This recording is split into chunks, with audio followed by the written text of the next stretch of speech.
তরুণরা যে রাজনৈতিক প্রচেষ্টা করছে সেটাতে ৭১-এর পরাজিত শক্তি তাদেরকে ভুল পথে নিয়ে যাচ্ছে, তাদেরকে বিভ্রান্ত করছে, বাংলাদেশের ভবিষ্যৎ নষ্ট করার চেষ্টা করছে।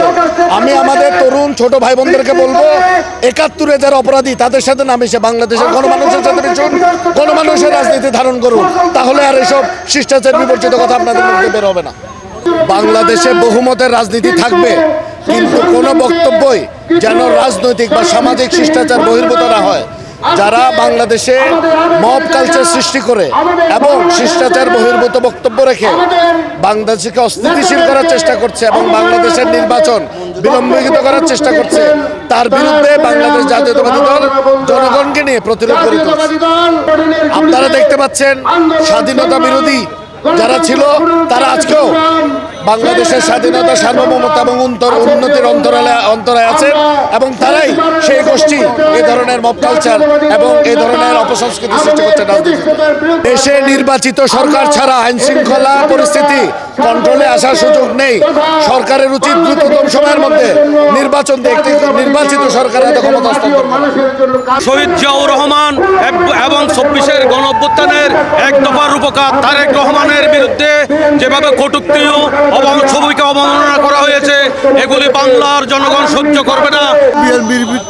বিরুদ্ধে সারা দেশে আওয়ামী লীগ সহ জামাত সহ সবাই ষড়যন্ত্র করছে। দাবি হচ্ছে যে দেশনায়ক তারেক রহমান এবং আমাদের গণতন্ত্রের প্রতিষ্ঠাতা শহীদ প্রেসিডেন্ট জিয়াউর রহমানের উপরে যে তাকে নিয়ে যে কটূক্তি করা হয়েছে, সেই কটূক্তির প্রতিবাদে আমরা আজকের এই মানববন্ধনের আয়োজন করেছি। বাংলাদেশ একটা গণতান্ত্রিক রাজনৈতিক প্রক্রিয়ার মাধ্যমে নির্বাচনের মাধ্যমে একটি দেশকে নির্বাচনের প্রক্রিয়া একটি দেশ রাষ্ট্র ক্ষমতায় আসুক। আমরা দীর্ঘ ১৭ বছর আন্দোলন সংগ্রাম করেছি রাষ্ট্র ক্ষমতায় যেন নির্বাচনের মাধ্যমে আসে। নির্বাচনে ভোটের অধিকার জন্য আমরা রাজপথে ছিলাম, আগামীতে রাজপথে টানা ৭ম-বারের মতো বেস্ট টিস্যু পেপার ব্র্যান্ড হিসেবে স্বীকৃতি পেয়েছে বসুন্ধরা টিস্যু। থেকে নির্বাচনের অধিকারটা আমরা আদায় করতে চাই। এই মুহূর্তে আমরা দেখতে পাচ্ছি যে সারা বাংলাদেশের ১৬ কোটি মানুষের হৃদয় স্পন্দন তারা তারেক রহমানকে তার জনপ্রিয়তায় তারা ক্ষুব্ধ হয়ে তারা নির্বাচনকে ভয় পাচ্ছে। তারেক রহমানকে যে আজকে যে সারা বাংলাদেশের মানুষকে তারেক রহমানকে চাচ্ছে এই রাষ্ট্র ক্ষমতায়, সেই কারণে তারা আতঙ্কে ভুগছে। সেই কারণে বিভিন্নভাবে তারেক রহমানকে কটূক্তি করে তার সম্মানহানি করার চেষ্টা করছে। জিয়াউর রহমান, খালেদা জিয়া, তারেক রহমান এদের বিরোধিতা যারা করে, এরা স্বাধীনতা সার্বভৌমত্বের বিরোধিতা করে। কিভাবে করে একটু যদি আপনারা বুঝতে চান, জিয়াউর রহমান ২৬শে মার্চ বাংলাদেশের স্বাধীনতা ঘোষণা করেছেন। তিনি বাংলাদেশের আধুনিক রাষ্ট্রপতি ১৯৭৫ সালে দায়িত্ব নিয়েছেন। একইভাবে দেশনেত্রী বেগম খালেদা জিয়া দীর্ঘ সময় ফ্যাসিবাদ বিরোধী আন্দোলনে তিনি আপোষহীনভাবে নেতৃত্ব দিয়েছেন। তাকে জেলে নেওয়া হয়েছে, তাকে মাইনাস করার চেষ্টা করা হয়েছে, তিনি সেটা মানেননি। আজকে বেগম খালেদা জিয়ার কারণে শেখ হাসিনা যেমন দেশ 1/11-এর পরে দেশে ফেরত এসছেন, প্রধানমন্ত্রী ফ্যাসিবাদ কায়েম করেছেন। এই ফ্যাসিবাদের বিরুদ্ধে খালেদা জিয়া এবং তারেক রহমান দেশের মানুষের পক্ষে লড়াই করেছেন।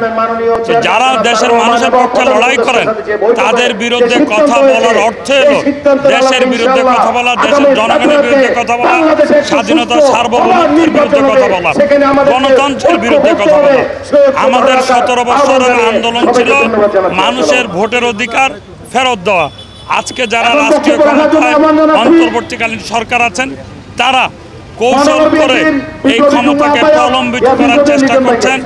গতকাল একজন তরুণ রাজনীতিবিদ তিনি সিনিয়র রাজনীতিবিদদের সম্পর্কে কটূক্তি করেছেন।